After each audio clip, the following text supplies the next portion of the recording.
Assalamualaikum warahmatullahi wabarakatuh.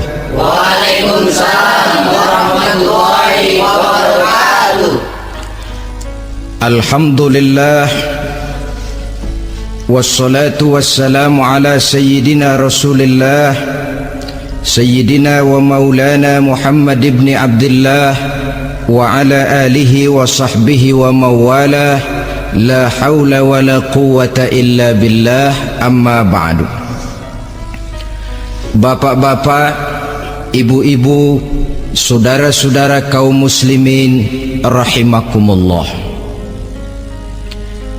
sudah menjadi keyakinan dalam kehidupan kita bahwa segala yang ada permulaannya tentu akan ada penghabisannya.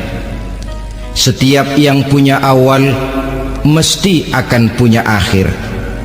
Tidak ada keabadian dalam kehidupan dunia ini. Semuanya datang dan pergi silih berganti, berubah oleh pergeseran masa dan pertukaran waktu. Demikianlah kalau kita mau merenungi kehidupan dari alam di sekitar kita. Sejak dari kehidupan tumbuh-tumbuhan, binatang, sampai kepada kehidupan kita, makhluk bernama manusia. Lihatlah kita manusia misalnya, dimulai sejak kita terlahir ke alam ini, keluar dari alam rahim ibu, menjadi bayi yang merah tidak berdaya, untuk kemudian berangsur meningkat menjadi anak-anak. Dari kehidupan anak-anak berubah lagi kita menjadi remaja dengan segala keceriaan dan kelincahannya, dan dari masa remaja naik lagi kita memasuki usia dewasa, untuk kemudian berangsur memasuki hari tua.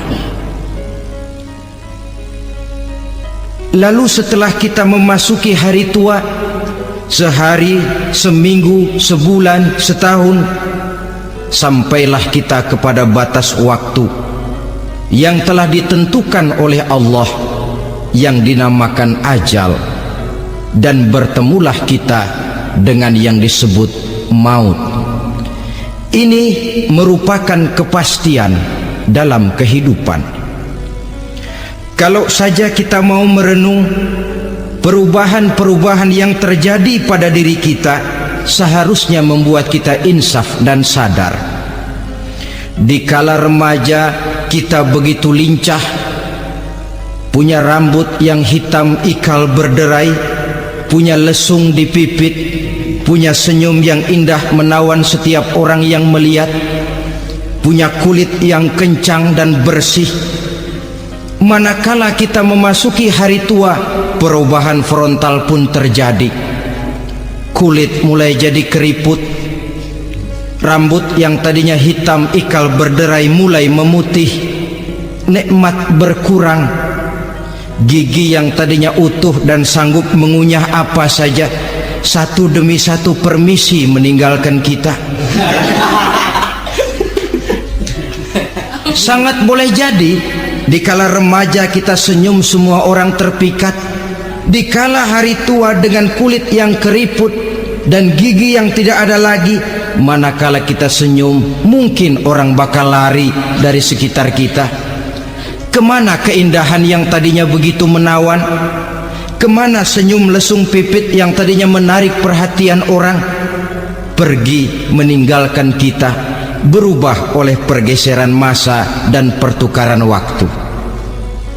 Nah, bila maut datang menjemput kita, selesailah kehidupan sampai di situ? Ternyata belum. Kalau lahir merupakan perpindahan hidup dari alam rahim ke alam dunia, maka mati hakikatnya merupakan perpindahan hidup dari alam dunia ini ke alam kehidupan yang berikutnya, yang dinamakan dengan alam barzah. Andai kata hidup cuma sekali, secara moral kita sanggup berkata, alangkah tidak adilnya Tuhan. Kenapa? Dalam kehidupan ini kan aneka ragam terjadi. Ada orang yang zolim, ada orang yang dizolimi. Ada orang yang membunuh, ada orang yang terbunuh. Ada orang yang kaya, ada orang yang miskin.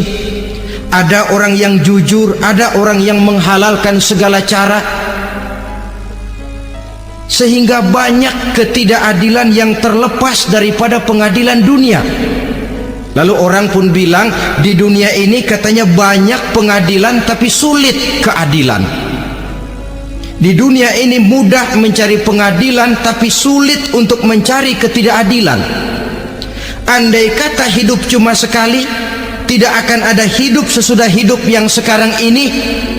Bagaimanakah nasib mereka yang lepas dari pengadilan dunia ini? Alangkah tidak adilnya Allah andai kata tidak ada kehidupan sesudah hidup yang sekarang. Tentulah akan terjadi di mana orang menghalalkan segala macam cara untuk mencapai tujuan. Yang penting kan saya kaya, yang penting kan saya punya jabatan dan kedudukan tinggi. Kalau perlu jilat atas, jilat atas. Kalau perlu sikut kiri kanan, sikut kiri kanan. Kalau perlu injak bawah, injak yang bawah. Ini prinsip daripada orang-orang komunis, dan pantas karena mereka tidak percaya kepada kiamat. Pantas karena mereka tidak percaya akan adanya kehidupan sesudah hidup yang sekarang ini. Maka saya menghimbau kepada seluruhnya, kita sudah kadung menyepakati negara ini berdasarkan Pancasila. Kita sudah kadung konsensus bahwa PKI dengan seluruh ajarannya tidak punya hak hidup di bumi Pancasila yang kita cintai ini. Maka salah satu ajaran PKI tujuan menghalalkan cara. Kita orang Indonesia yang berbudi pekerti luhur, yang punya nilai budaya tinggi, janganlah sampai mencaci PKI, membubarkan PKI, mengutuhkan PKI, tapi dalam kehidupan sehari-hari prakteknya prinsip komunis kita pakai. Apa itu? Tujuan menghalalkan cara.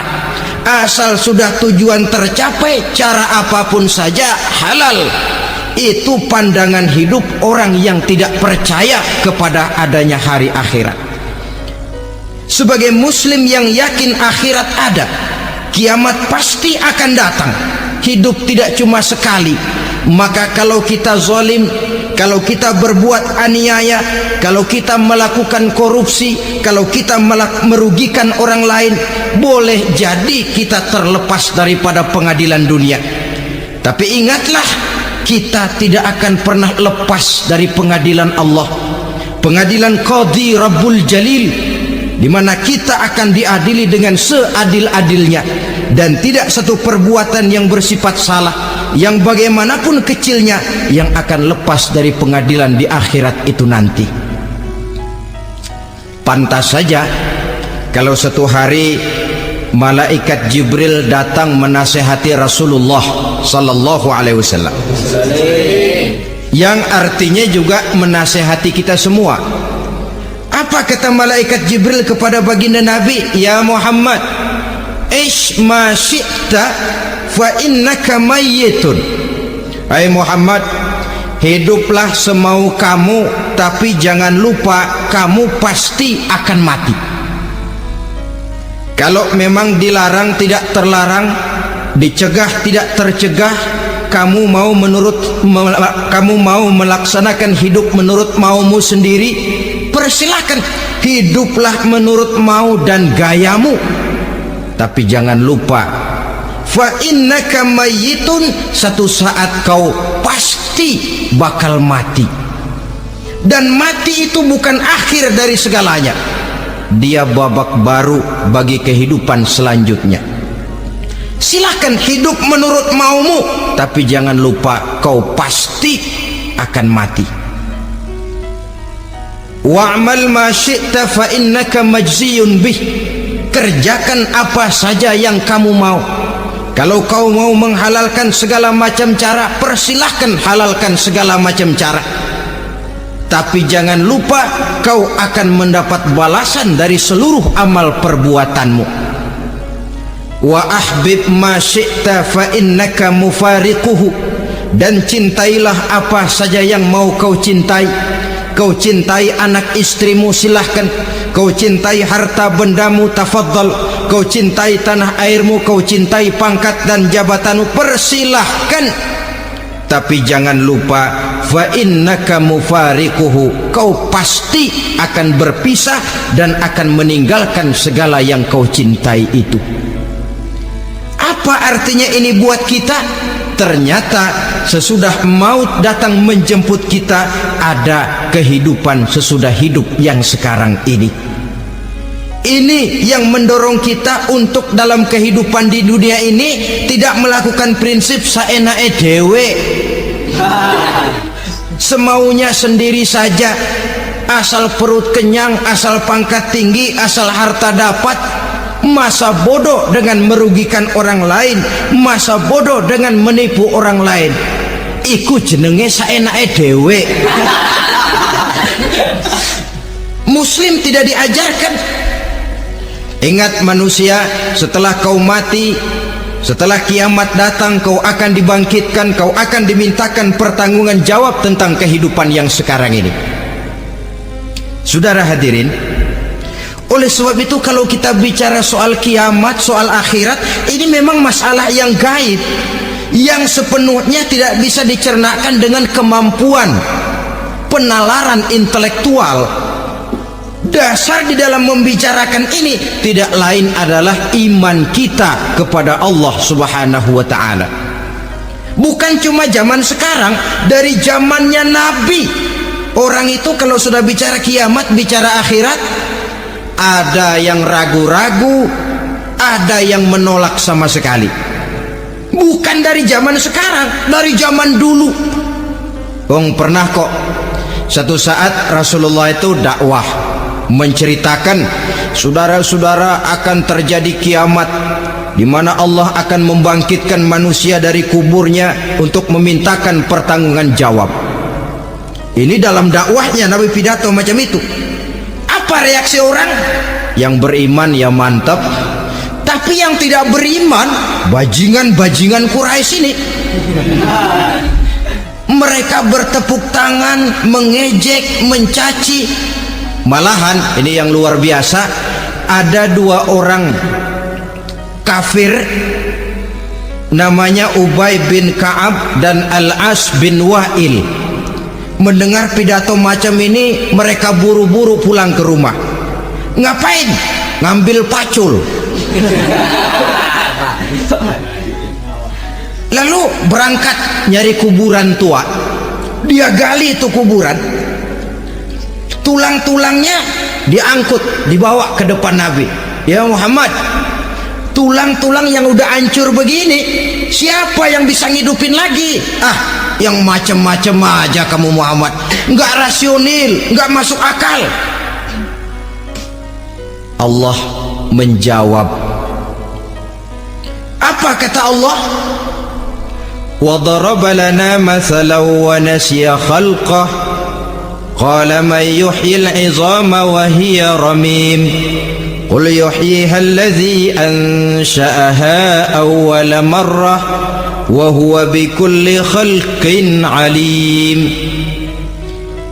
Mereka memberikan perumpamaan kepada kami, kata Allah. Mereka melupakan asal kejadiannya.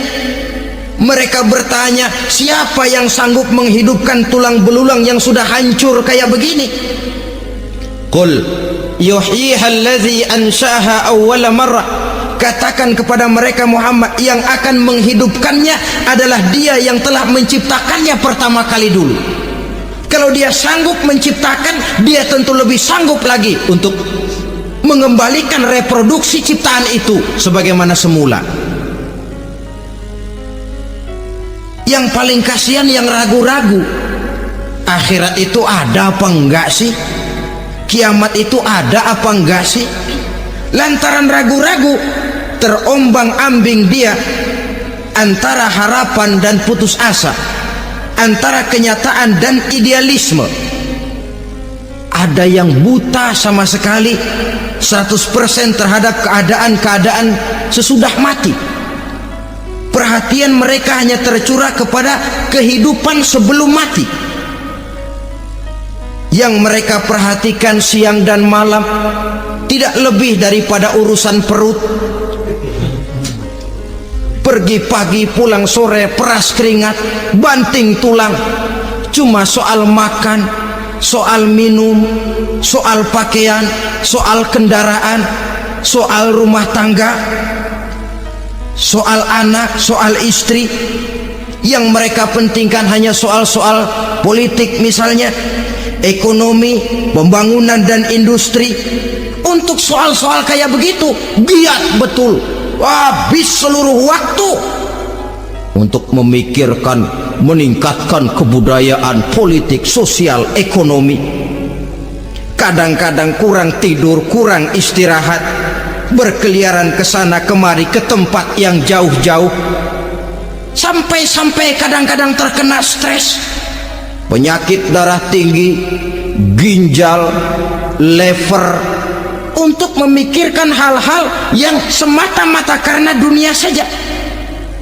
Lantas boleh jadi mereka mendapatkan kekayaan yang berlimpah ruah, mendapatkan kedudukan yang tinggi, nama yang semerbak, dikenal orang di barat dan di timur, di utara dan di selatan.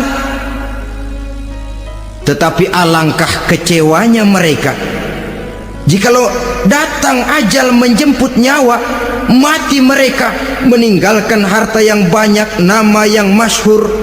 Mereka disebut dengan jasa-jasanya. Radio memberitakan, TV menyiarkan, koran-koran memuat. Bahkan nama mereka kadang-kadang dikenang 2-3 tahun setelah wafatnya. Tetapi dalam pada itu roh mereka merintih, mengeluh, menderita, karena dilemparkan oleh Allah ke tempat-tempat yang kotor. Penyesalan yang sudah tidak akan ada gunanya lagi. Saudara-saudara kaum muslimin rahimakumullah, oleh karena itu kehidupan akhirat bukanlah dongeng dan takhayul, bukan khurafat dan hayalan. Kehidupan akhirat, hari kiamat adalah kebenaran dan kepastian. Dalam surah Al-Hajj ayat ke-7 Allah subhanahu wa ta'ala menyatakan, wa anna as-sa'ata atiyatun la raiba fiha wa anna allaha yab'asu man fil qubur. Dan bahwasanya kiamat itu sesungguhnya adalah sesuatu yang pasti dan tidak ada keraguan-raguan lagi di dalamnya. Dan bahwasanya Allah sungguh-sungguh akan membangkitkan manusia dari kuburnya masing-masing. Nah, kalau kita sudah yakin kiamat sesuatu yang pasti adanya, akhirat sesuatu yang pasti adanya, dari mana pembicaraan tentang kiamat ini kita mulai? Tentu dari diri kita. Marilah kita mencoba melihat proses perjalanan hidup ini sampai kita memasuki kiamat. Hadirin, tidak ada makhluk secantik manusia. Tidak percaya, pernah ke Ragunan? Nah, saudara masuk ke kebun binatang, segala macam makhluk ada di situ, ratusan macam jenis binatang. Bandingkan dengan saudara, kira-kira cakep mana?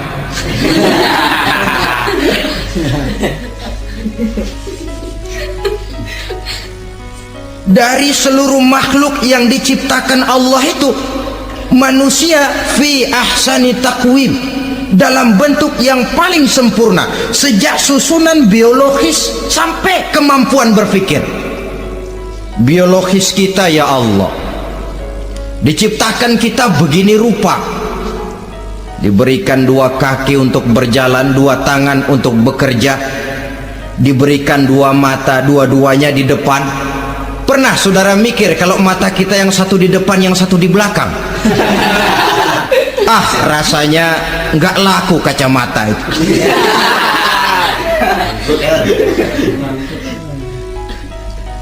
Diberikan hidung dengan 2 lubang, tahu betul Allah ke bawah lagi lubangnya. Coba pikir kalau lubang hidung kita menghadap ke atas. Aduh, kalau musim hujan repot jagain hidung. Laqad khalaqnal insana fi ahsani taqwim. Sungguh telah kami ciptakan manusia dalam bentuk kejadian yang paling sempurna ketimbang makhluk-makhluk Allah lainnya. Nah, kesempurnaan manusia ini oleh karena hidupnya terdiri dari 2 unsur pokok. Pertama unsur jasmani dan kedua unsur rohani, jasad dan roh. Jasad yang terlihat sekarang ini, potongan saudara yang ngejedok di depan saya ini jasad saudara. Ini yang berasal dari sari pati makanan yang dimakan oleh bapak ibu kita, lalu hasil kerjasama yang baik antara ibu dengan bapak, terwujudlah kita. Kalimat langsungnya jasad ini berasal dari tanah yang tadi berubah dari bayi, remaja, dewasa, meningkat hari tua. Yang berubah itu jasmani kita. Kenapa? Karena jasmani itu materi, benda, daya tahannya terbatas. Dia berubah oleh pergeseran masa dan pertukaran waktu.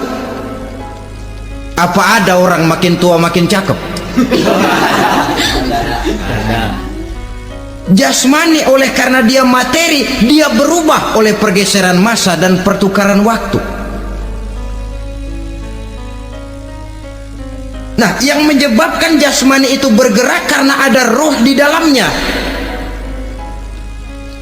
Ini yang menyebabkan kehidupan. Ini yang menjadi sumber kehidupan, pusat kesadaran dan pengertian dalam kehidupan manusia.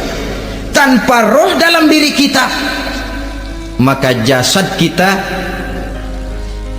Pernah lihat orang mati? Itu kalau orang mati, coba perhatikan. Apanya yang kurang? Kupingnya masih ada tapi sudah tidak sanggup mendengar. Matanya masih lengkap tapi tidak mampu melihat. Jangankan melihat, terbuka saja tidak.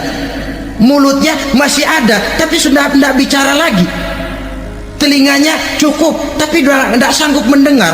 Kakinya lengkap tapi tidak mampu lagi berjalan. Apa penyebabnya itu? Ternyata jasmani kita, jasad ini manakala sudah ditinggalkan oleh ruh, dia tidak akan bisa berdaya apa-apa, tidak mampu berjalan, tidak pula berbuat, tidak pula bekerja apapun saja. Saudara-saudara, dua-duanya punya kebutuhan. Jasmani ada kebutuhannya, rohani pun ada kebutuhannya. Jasmani yang jelas perlu makan, perlu minum, perlu tidur, perlu pakaian dan sebagainya. Nah, apabila saat berpisah datang, ajal sampai, berpisahlah roh dan jasad, dan itulah yang dinamakan dengan maut. Jadi apa sih mati itu? Mati adalah berpisahnya roh dengan jasad. Sebab itu Islam sangat menganjurkan kita untuk banyak-banyak mengingat mati. Bagaimana caranya mengingat mati? Pertama, mati itu kan pasti. Kira-kira yang hadir di sini ada yang nggak mati nggak kira-kira? Semuanya bakal mati kan? Berani? Berani. Sekarang mau? Saudara, sebenarnya kalau kita merenung lebih jauh, orang itu tidak perlu takut mati, walaupun tidak boleh terlalu berani menghadapi mati. Karena bagaimanapun takutnya kita kepada mati, toh dia pasti datang. Bagaimanapun beraninya kita mati, kalau belum ajal ya tidak mati juga. Jadi muslim itu kan harus berani menghadapi hidup dan tidak takut menghadapi mati. Mati adalah sesuatu yang pasti. Muslim dianjurkan banyak-banyak mengingat mati dalam kehidupan. Caranya bagaimana? Pertama, berziarah, nengokin teman yang sakit. Ya? Ya. Suka nengokin teman yang sakit enggak? Oh, itu pahalanya kata Nabi. Menengok orang yang sedang sakit lebih afdol daripada sholat sunnah 1000 rakaat. Apa pernah saudara sembahyang sunnah sampai 1000 rakaat? Belum.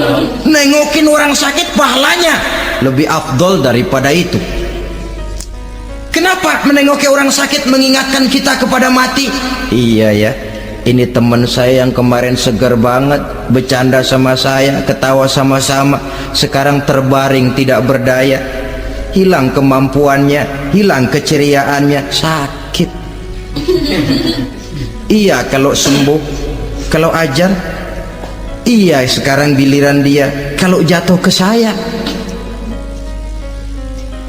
Lalu menghibur teman dengan kata-kata yang enak, yang akan mendatangkan sugesti supaya dia cepat sembuh.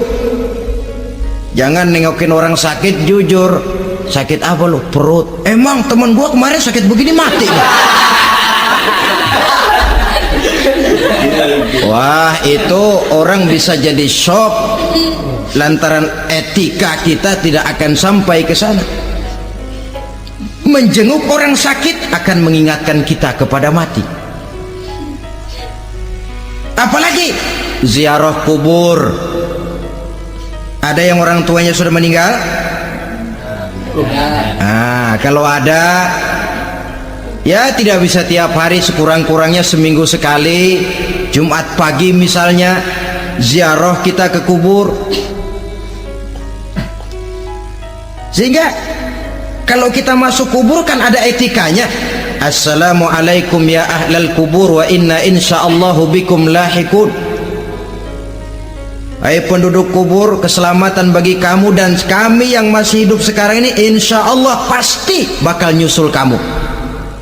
Iya, yang kemarin gagah benar sekarang terbaring tanpa daya. Ini unggukan kuburannya. Yang kemarin ada sekarang sudah tidak ada. Kemana dia? Kami satu saat pasti akan begini. Ingat mati. Lalu apalagi yang bisa membuat kita ingat kepada mati? Mengawal jenazah.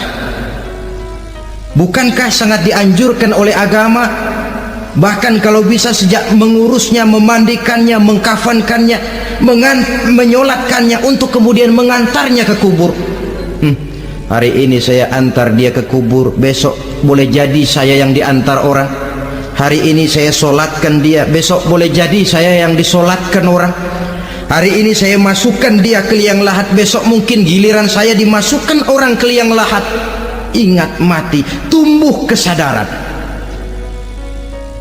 Lalu daya positifnya dalam kehidupan apa? Nah, saudara-saudara hadirin, orang yang mengingat mati bukan lantas menjadi lemah dalam kehidupan, menjadi putus asa, sedikit semangat, terbentur kesulitan, mudah frustasi. Bukan itu tujuannya kita diperintah mengingat mati. Jelasnya Islam menganjurkan kita untuk mengingat mati guna maksud-maksud yang positif, supaya orang lalu sadar hidup ini cuma sebentar. Maka mumpung hidup, nah ini mumpung, tapi mumpung yang baik. Mumpung hidup, maka hidup yang singkat ini harus saya pergunakan dengan sebaik-baiknya, melakukan kebajikan yang sebanyak-banyaknya, menjauhkan rasa malas, menunggu keajaiban yang datang dari langit, berleha-leha, bermain-main, sementara maut kalau dia datang tidak pernah main-main. Pantas kalau seorang penyair bernama Syauqi memesankan tazawwad bittaqwa fa innaka la tadri idza hanna al-lailu hal ta'ishu ila al-fajri kam min sahihin mata min ghairi illatin wa kam min alilin 'asha hinan min ad-dahri. Persiapkan dirimu dengan takwa, sebab kamu tidak tahu apabila malam datang kamu masih bisa hidup apa enggak besok pagi. Apa ada jaminan saudara yang kumpul di depan saya malam ini besok masih bisa hidup? Tidak. Ada jaminan? Tidak ada sama sekali. Kam min sahihin mata min ghairi illatin. Berapa banyak orang sehat mati nggak pakai sakit lagi.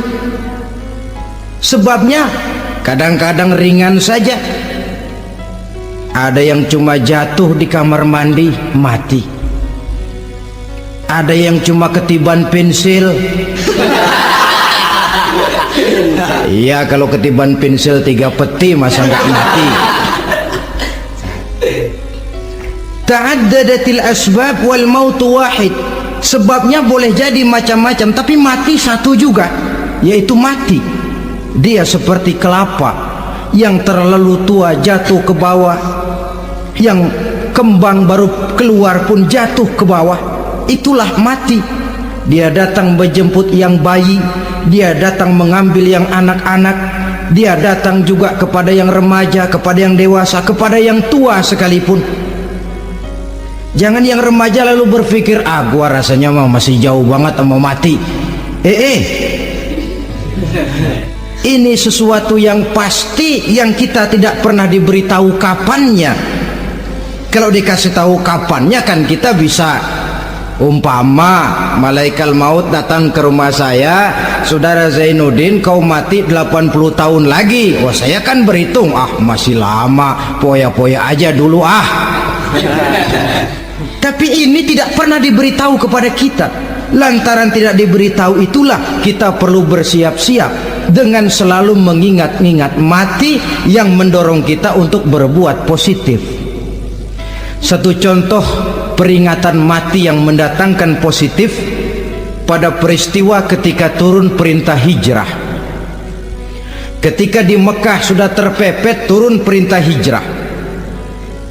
Ini sahabat yang berangkat hijrah, jangan dikira semua bulat hati. Ada yang mikir, kalau saya hijrah berangkat dari Mekah ke Madinah, nanti di tengah jalan dicegat oleh kafir Quraisy lalu dibunuh, mati saya. Takut mati. Allah peringatkan, kullu nafsin za'iqatul maut. Kamu disuruh hijrah saja takut mati, padahal kamu tahu semua yang hidup bakalan mati. Diam saja di Mekah mati, hijrah ke Madinah pun akan mati. Mendengar ayat ini, Sayyidina Umar bin Khattab seperti dibakar semangatnya. Kalau sebagian sahabat hijrah sembunyi-sembunyi, beliau mau hijrah itu malah bajingan Quraisy dikumpulkan dekat Ka'bah. Pidato, ya ma'syara Quraisy, dedengkot Quraisy, dengerin. Besok pagi yang namanya Umar bin Khattab mau hijrah dari Mekah ke Madinah. Siapa yang kepengen kepalanya berpisah dengan badannya, persilahkan cegat Umar di jalanan.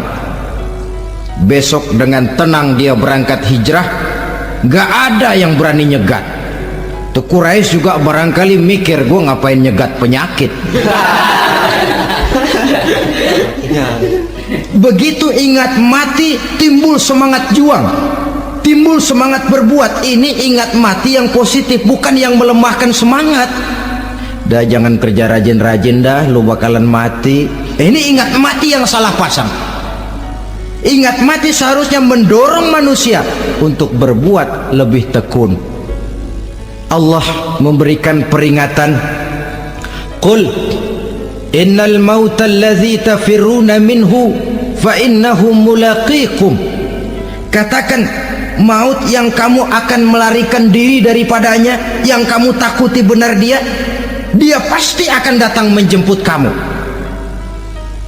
Saudara-saudara hadirin yang saya hormati, datangnya memang tidak kita harapkan yang namanya maut, Tapi sekali dia datang, tidak ada pintu tempat kita lari.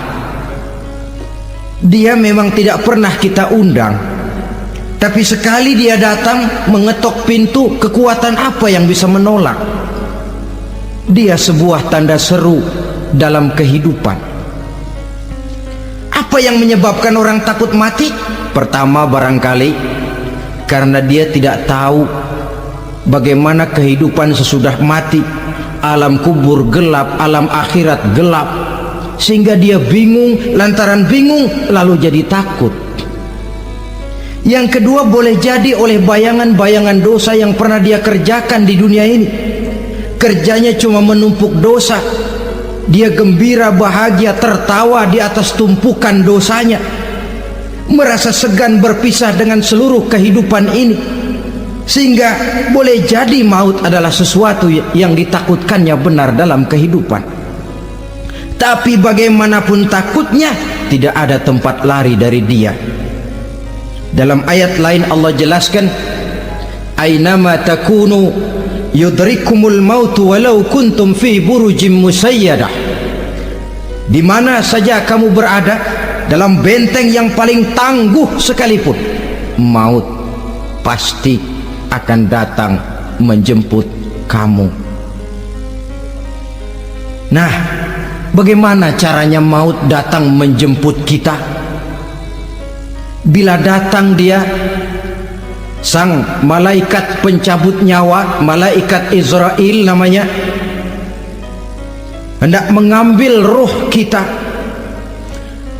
Dalam suasana macam begitu, di akhir kehidupan dunia, dalam berhadapan dengan sakaratul maut, terbagilah manusia dalam dua bagian besar. Pertama, yang menghadapi sakaratul maut itu dengan husnul khatimah, baik di akhirnya, sehingga pada saat ruhnya berpisah dengan jasadnya, kelihatan dia seperti senyum, mukanya cerah. Bahkan sebelum itu boleh jadi dia sempat meninggalkan pesan-pesan yang baik. Ada yang sempat azan, ada yang sempat baca Quran. Pernah kan nemui orang yang mau mati seperti itu? Yang sempat azan, yang sempat baca Quran, yang sempat meninggalkan wasiat-wasiat yang baik. Sebab apa? Malaikat maut datang menjemput mereka juga dengan baik-baik.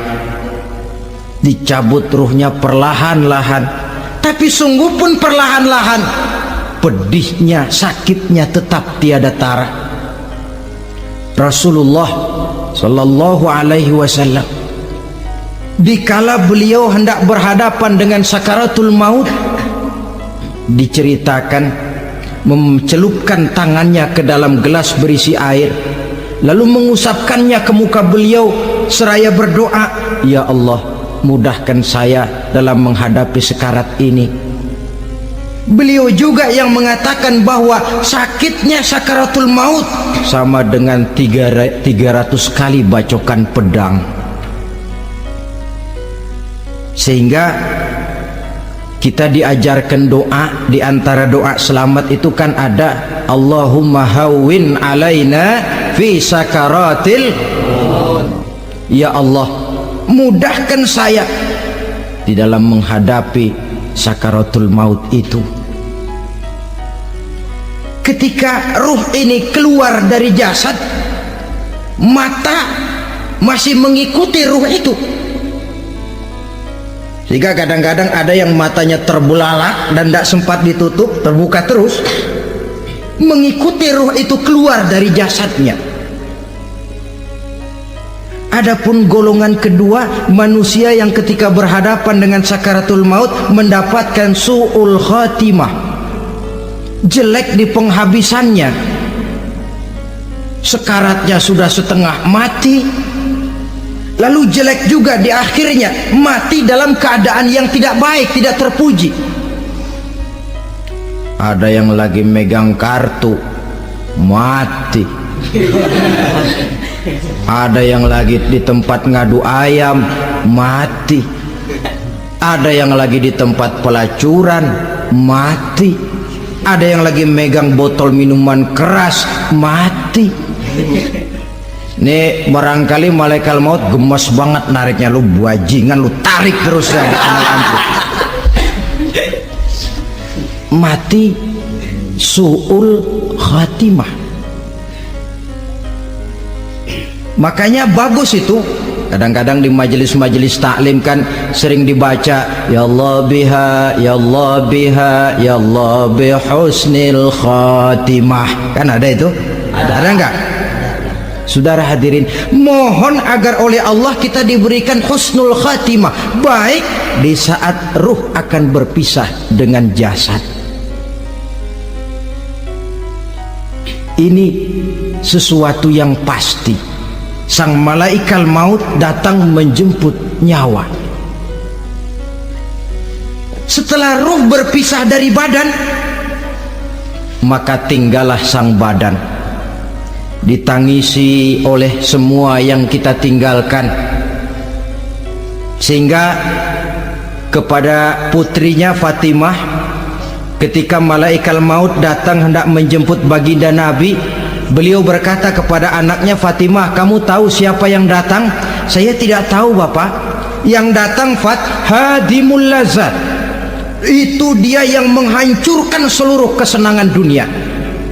Wa qati'us syahwat, yang memisahkan kita dengan seluruh yang kita cintai. Dia malaikat maut, Pak.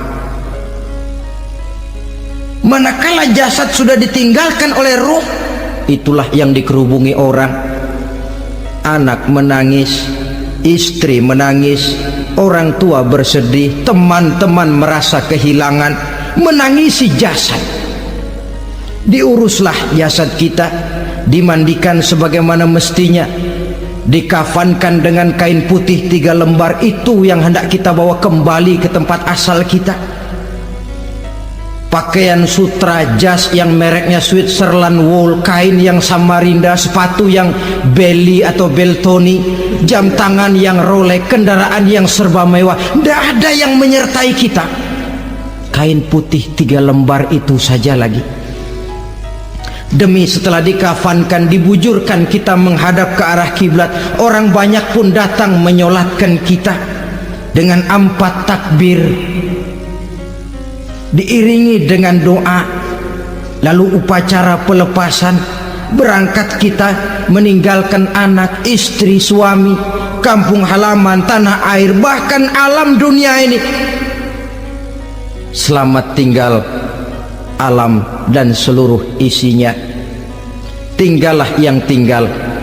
Saya akan kembali ke tempat asal dari mana saya datang, untuk kembali mempertanggungjawabkan seluruh perbuatan saya dalam kehidupan ini.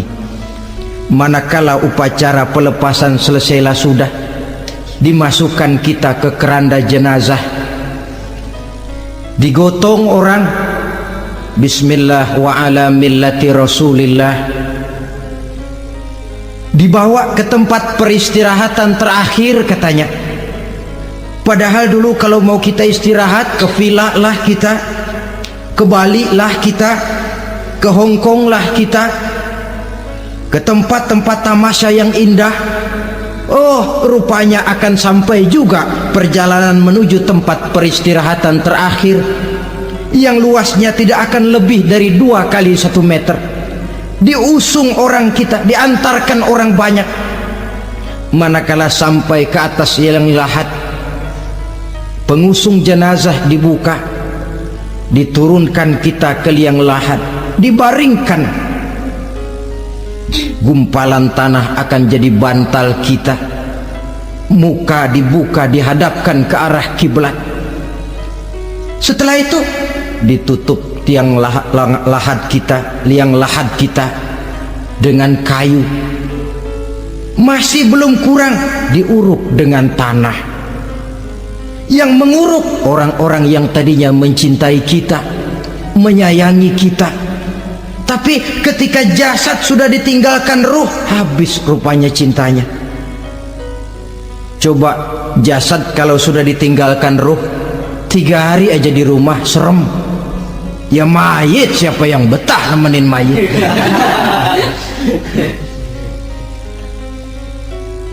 Lalu bila upacara pemakaman selesai,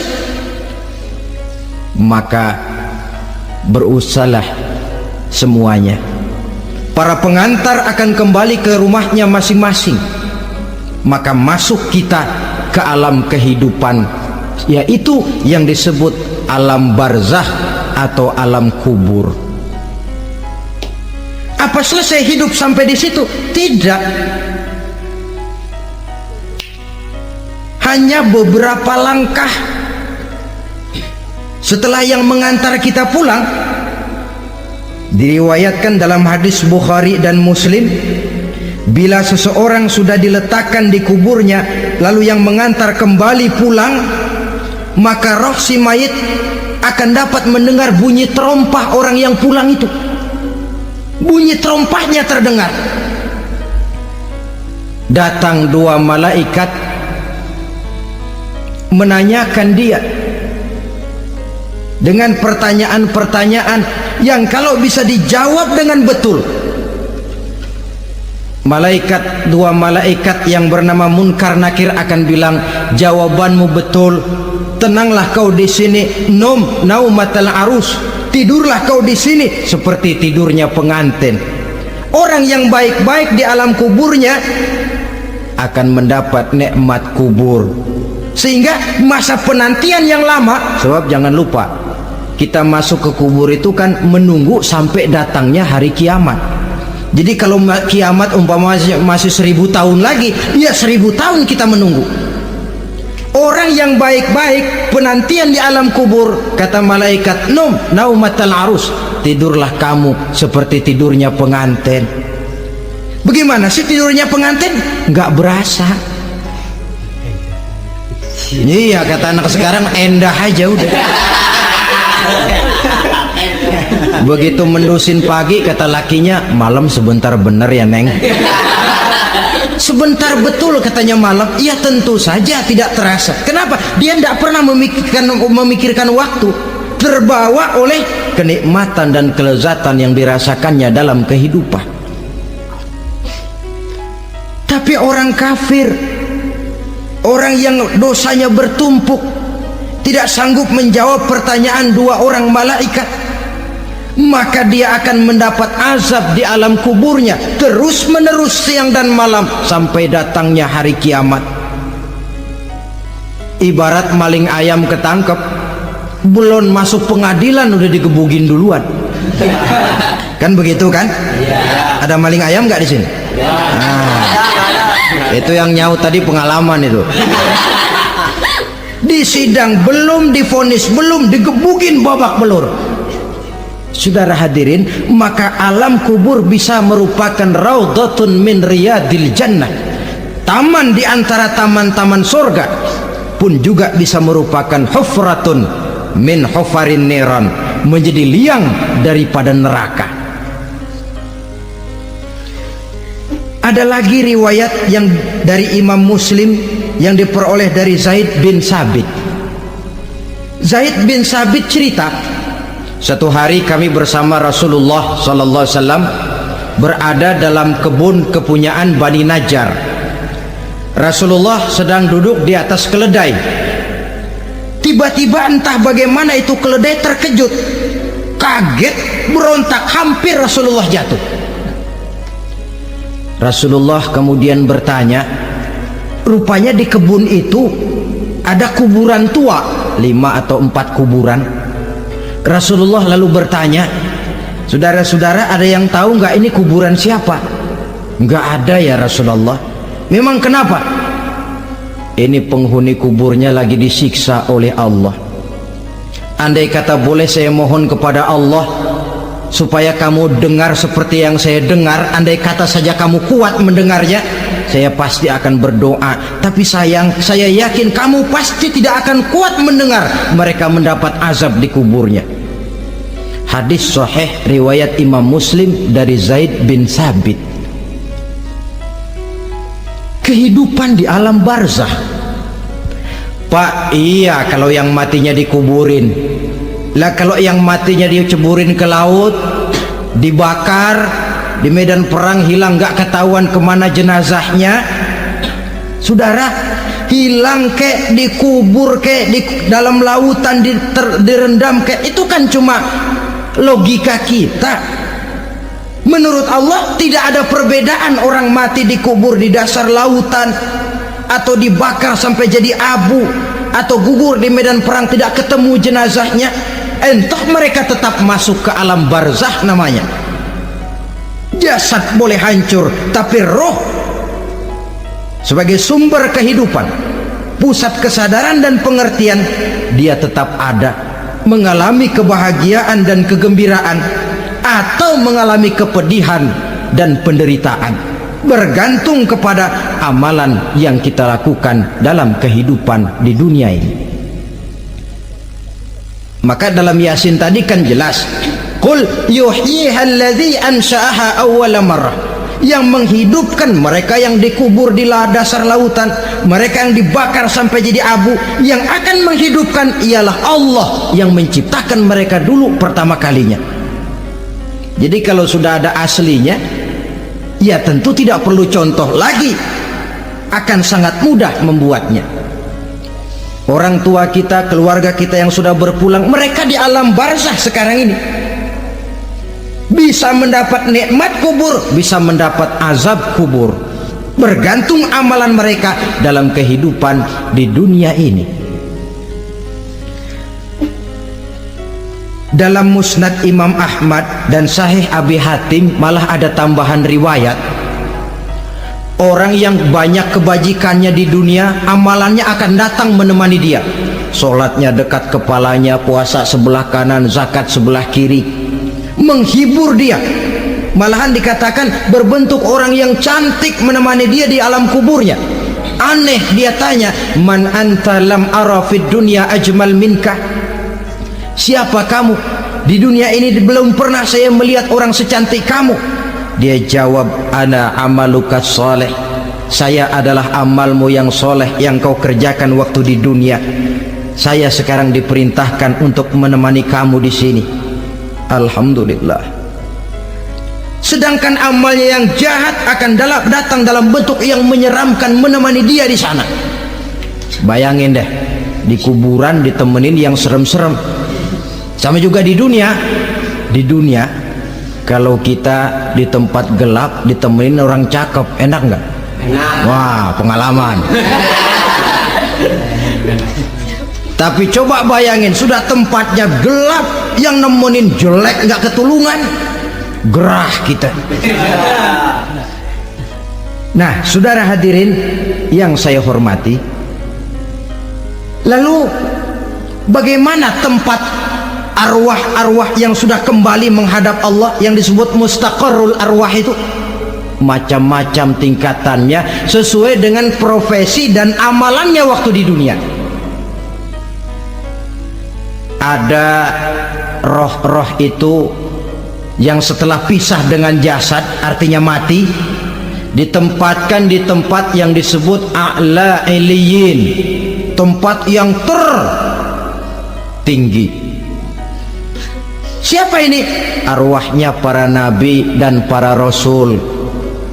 Ini fi a'la iliyin, di tempat yang tertinggi. Arwahnya para nabi, arwahnya para rasul.